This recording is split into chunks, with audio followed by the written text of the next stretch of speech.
Struggling to earn 3 stars at Town Hall 14? Well, these are the 5 best attack strategies you need to use for more 3 stars. Since each of these attacks are very strong, let's start with the easiest strategy and work our way to the hardest, by starting with the Royal Champion Charge Dragon attack. This is extremely simple and incredibly strong, as it doesn't need a ton of epic equipment to be used properly, and is very reliable at getting you 3 stars so long as your Royal Champion can set up great pathing for the rest of your attack. Starting off with the Royal Champion Charge, we're going to be using her Rocket Spears initially. This is going to make the Royal Champion Charge, especially here at Town Hall 14, a lot more forgiving since you don't have the Spirit Fox.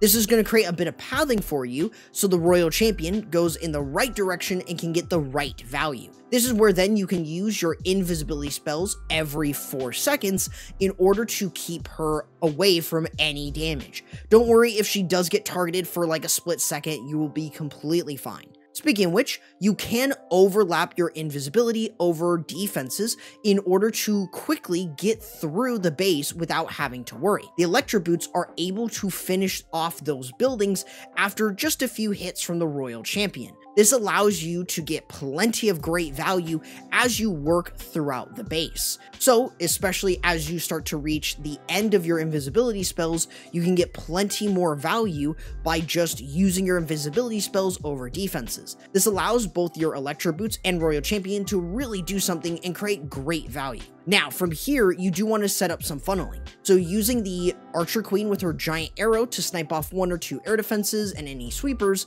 is the name of the game, while using the Siege Barrack in order to help clear out some additional structures so your dragons, Minion Prince, and Grand Warden can actually work in. You really don't need epic equipment for any of these 3 heroes, as they can either set funnels really well or just be able to support your dragons in a very simple way. Having an ice block for a Lava Hound or Ice Hound is great because you're able to preserve as much HP and get it to activate traps later on. This is where you can use the Eternal Tome and Healing Tome to protect your dragons as you work deeper in, especially if you're going through the Town Hall Poison, and having the Dark Orb allows you to slow down certain defenses and make it so much easier for your dragons to move across.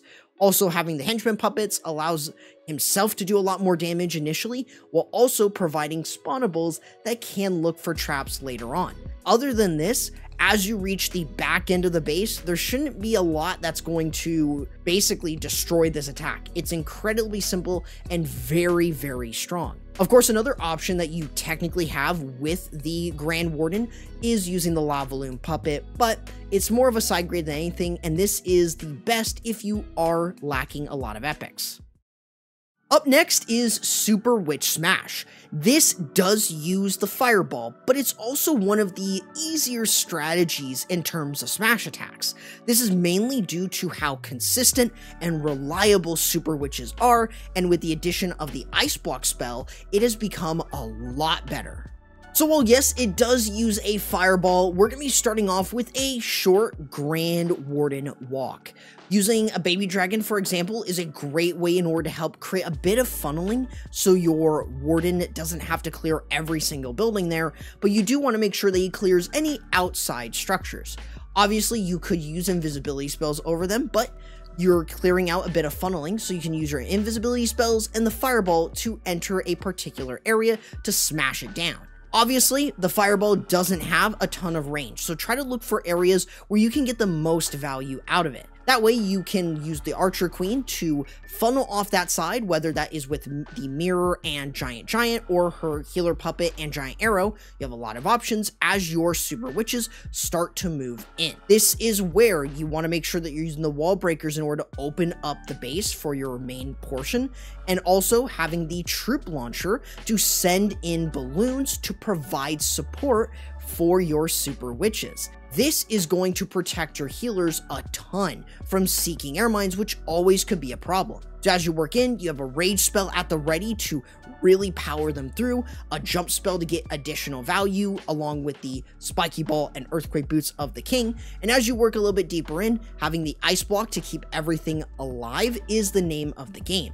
You also have ice golems from that troop launcher in order to provide even more protection with the freeze. Otherwise, the Royal Champion is being used on the back end of the base, where she has her hog puppets and electro boots to clear through the back end, along with the super witches, the big boys, the Barbarian King, etc. You have a lot of things smashing through, and having the Hog Rider puppets allows you to help clear through some of these defenses, even if you don't have the rocket spear. This is a fantastic army if you really want something powerful that will work from this point on. This just allows you to get a lot of value from the fireball, especially later town halls, and it allows you to pretty much have a very strong and consistent strategy.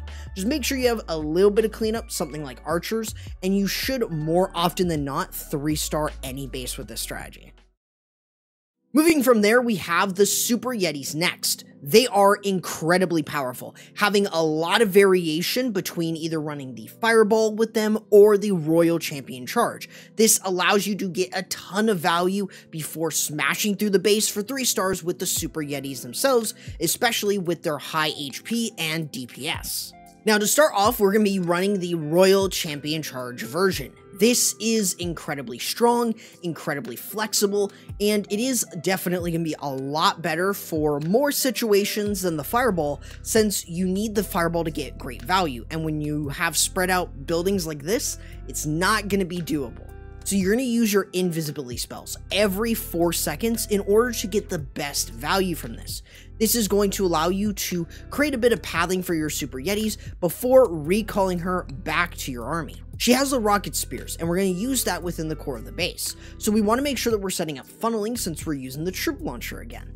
So we're going to be using our Archer Queen's giant arrow and healer puppets to both keep her alive and gain value. Otherwise, you do want to make sure that you're using your Super Yetis, the Grand Warden, Apprentice Warden, Barbarian King, and healers to start working in. A few regular balloons tends to be very ideal since you want to protect everything as you work in. Obviously, what this means is you'll have the Royal Champion work in after using a few super wall breakers in order to open up the compartment, as this is going to allow you to have the troop launcher provide support for your main push with the Eternal Tome and Healing Tome to keep everything alive, along with the Royal Champion using her rocket spears within the core of the base to clear value. Now, with an Ice Block spell in this strategy, you mainly want to use it in order to protect them from the Town Hall poison. This allows you to take a lot less damage as you work through it, and that way you can have more of your troops alive. As you work towards the back end, having a Rage with the Barbarian King, Spiky Ball, and Earthquake Boots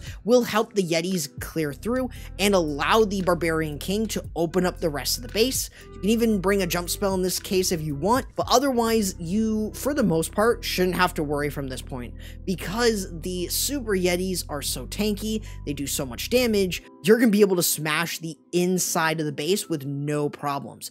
Even having a Root Rider is going to just be complete overkill for you. Just make sure that you have some form of cleanup, whether that is some extra troops like archers or headhunters, etc. And for the most part, you should be able to 3-star with 0 problems. Moving up the difficulty, we have the Mass Super Hog Attack. This is still very reliable as the Super Hogs smash through defenses. However, you need to set up a good funnel so your heroes can smash the core, giving your Super Hogs much needed breathing room. So, to start off this attack, you need to set up funneling, so a Royal Champion Charge in this situation is very important. You do want to clear as many buildings as you can with 4 invisibilities, so you're going to use your invisibility spells every 4 seconds, and likewise, do not worry about overlapping defenses, as you will still get value from the Royal Champion Charge. Otherwise, once she's cleared enough defenses, you can recall her back to your army. You want to make sure that you're clearing any trash buildings on the side that you did your Royal Champion Charge, so you can run a Yeti in order to cut off the funnel for your Barbarian King and Archer Queen to start working themselves into the core. Having a super wall breaker should enable your push to start moving in, along with the log launcher. In this case, you do have the Earthquake spell in order to make sure that the log launcher can get through walls a little bit easier and do more damage to surrounding buildings. This means that you can use your hero abilities like the Spiky Ball and Earthquake Boots, the Queen with her action figure and healer puppets, allowing you to get plenty of value away from the core. This then will allow you to push your way in with the Super Hog Riders, the Royal Champion, the Grand Warden, and the Apprentice Warden. You want to make sure that you have so much HP on those Super Hogs. So the Apprentice Warden does just that. This allows you to get plenty of great value under the Eternal Tome and Healing Tome as you work yourself through, especially as you hit different traps like the Giant Bombs. You do want to make sure though that you are using a back-end heal spell to keep everything alive, and as you work yourself through, you'll have the Royal Champion with her Hog Puppets in order to provide additional Hog Riders to support. Other than that, just make sure that you do have another heal spell at the ready for the back end, and this should clear a majority of the defenses. This really means that that Royal Champion and Hero Dive are super important. This allows you to have some form of cleanup with the Super Riders themselves, able to break through walls a little bit quicker, so they're able to help you clean up, while having any wizards to also provide a bit more cleanup, so you can easily get 3 stars so long as you set up great pathing. Arguably, the best and hardest strategy to use has to be the Fireball Rocket Loon army.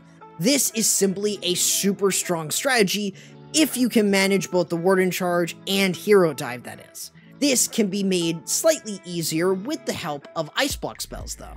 Now with how difficult this strategy is, we're going to be starting off with a Royal Champion Charge. All you want to make sure that you're doing with this is getting the Fireball in towards the core of the base to clear out multiple key defenses.